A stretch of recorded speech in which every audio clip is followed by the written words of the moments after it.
He was not on that island by himself. Somebody saw something and knows something. A boat left Horn Island without him. That's the fact nobody can argue with. Everything else about what happened to Nolan Wells is still a question mark.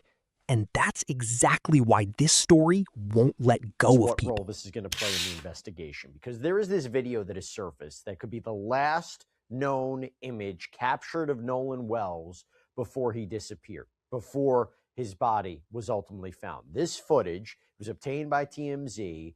It was reportedly recorded on Horn Island just hours before Nolan vanished. The person who captured this on film believed this was Nolan. They felt so strongly that they went to the sheriff's office and showed it to police. Now, if this is Nolan, you might be saying, well, why, right? Why did people believe that? Well, the video... New video just surfaced. TMZ got their hands on it, and it reportedly shows a young man on the back of a boat, bent over, reaching for something, wearing swim trunks that match the ones Nolan had on in that July 4th photo everyone's seen by now. You can't see his face, not once. And the person who filmed it didn't even know what they had until later, when they went straight to the sheriff's office because something about it felt important enough to hand over. Think about that for a second. A stranger, on vacation, felt compelled to walk into a police station with their phone. That's not nothing. Here's the thing, though. If that is Nolan on that boat at 2:23 in the afternoon, and Ben Crump has said no one reported seeing him after 3, then there's a window. About 2 hours between that footage and the moment his friend's boat pulled away without him. Are there defensive injuries, neck injuries, internal injuries? Because whenever somebody goes into the water, there are abrasions and movements or injuries that occur because of the movement of the potential, the tides in of itself. Okay. So you're also able to say, hey, wait a minute, in this particular video, we're not seeing any evidence of, quote, these kind of injuries. Okay. So 2 hours, nobody's fully accounted for yet. At the time of this recording, we just got word from Ben Crump. So this is the attorney representing Nolan Wells' family, that there is going to be a press conference tomorrow. And I'm going to read you exactly what it says. This is from a press release. Nationally renowned civil rights and personal injury attorney Ben Crump will join the family of Nolan Xavier Wells at a news conference Wednesday at the 117th NAACP National Convention. Crump will announce the preliminary findings of an independent autopsy conducted on behalf of the family. Wow. Okay, so the video... And now, Ben Crump, the attorney representing the Wells family, just dropped something else. An independent autopsy. Preliminary findings coming out at a press conference tied to the NAACP National Convention. And get this, before the state's own medical examiner has released anything at all. You don't announce that unless you believe you've got something worth saying. We all know how this usually goes. A young man dies on a holiday weekend, and by the time anyone official says a word, the story's already gone cold in the news cycle. Not this time. Not with this family standing in the way of that happening. So let's back up, because to understand why this case has grown teeth, you have to understand who Nolan Wells actually was. Not a headline. A kid. An athlete with real NFL ambitions. The kind of role model his younger siblings looked up to. People who knew him describe him as low risk, easygoing, the type who's out celebrating the 4th of July with friends and nothing more complicated than that. That matters, because when investigators build a picture of what might have happened to someone, who that person was becomes part of the evidence. And everything about Nolan's pattern of life says this shouldn't have ended the way it did. Now here's where it gets interesting. His phone. The one piece of technology that could answer half of America's questions about that day. It stayed behind on the boat. The family says they believe data may have been deleted off of it. As for the phone, Nolan's phone, the family has it, and after saying they believe data may have been deleted off that phone, it was announced that they're going to inspect that phone alongside state investigators and their own experts from the family. And now, according to Crump, there's going to be a joint inspection. The family's own experts sitting across the table from state investigators, both looking at the same device. Why would anyone need two separate teams looking at one phone unless there's a reason to not fully trust what the first look might find? Investigation, and we're going to get more on that in a bit. But we also know the FBI is involved. They're investigating these apparent threats that were made against people connected to this case. Now, the specifics of these alleged threats, the substance, who it was sent to, but we know that the FBI is looking into this. I need you to stay with me here, because the FBI is involved too. They're reportedly investigating threats made against people connected to this case. Nobody's saying who sent them or who they were sent to, but the federal government doesn't step into a small-town drowning case. Not usually. So ask yourself why they stepped into this one. And the reason for that? Well, you'll see. Let's talk about the funeral for a second, because I want you to actually sit with this moment instead of scrolling past it. That was held on July 20th at the Center Point Church in Ocean Springs out in Mississippi. Hundreds of people showed up.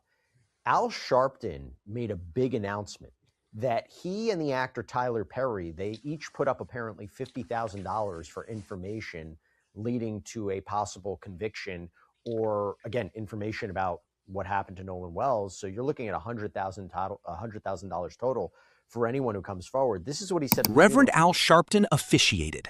Tyler Perry paid for the service. And in front of hundreds of mourners in Ocean Springs, Mississippi, Sharpton did something you don't see every day. He stood up and pledged $50,000 out of his own pocket for information leading to an arrest. Then, mid-service, he got a text. Tyler Perry was matching it. $100,000 combined for anyone willing to come forward and tell the truth. He was not on that island by himself, Sharpton said. Somebody saw something and knows something. I'll be honest with you, that line got to me. Not because it's dramatic, because it's true of almost every case like this one. Somebody always knows something. The silence isn't an accident. It's a choice somebody's making. Right now, while a family buries their son not knowing why. Now, let's get into what the science can actually tell us here, because this is where the real breadcrumbs are. A second autopsy can pick up microscopic evidence in the lungs. Well, great points. The one thing, obviously, that can be determined almost immediately is the microscopic findings of, anything inside of the lungs as a whole. If there's water or fluid in the body or in the airway, you can also find that, in a secondary autopsy, because there would be microscopic evidence of that. So that, number one, tells us two things. The first thing it tells us, if there is fluid, is he was alive.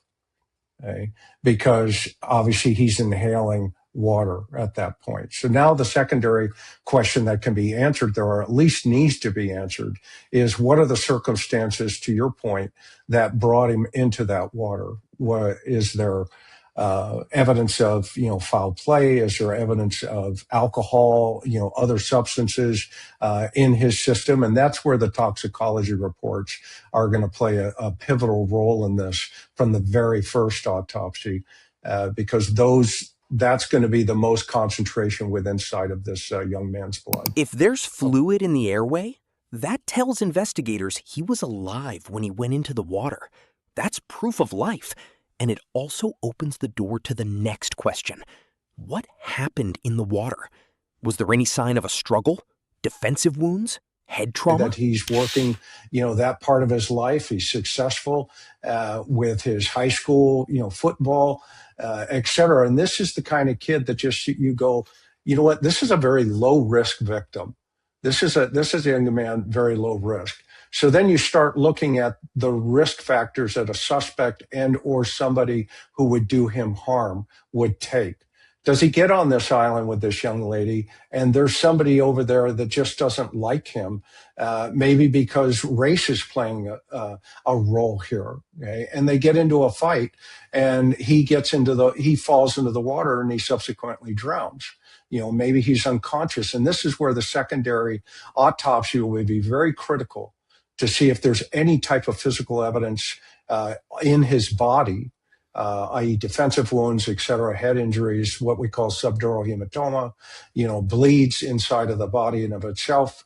And that in of itself will tell us if, in fact, there could have The been an kind of altercation. internal bleeding investigators call a subdural hematoma, the kind that separates an accident from something else entirely. We don't know yet. Nobody does. Not even the experts closest to this case. But the fact that a second, independent team went looking for this evidence at all tells you the official version wasn't sitting right with the people who loved him most. And that's the part that should bother every single person watching this. Because if this can happen to a well-liked young man, an athlete, someone with a whole community behind him, someone whose family has the resources to hire an attorney like Ben Crump and demand a second look, what happens to the families who can't?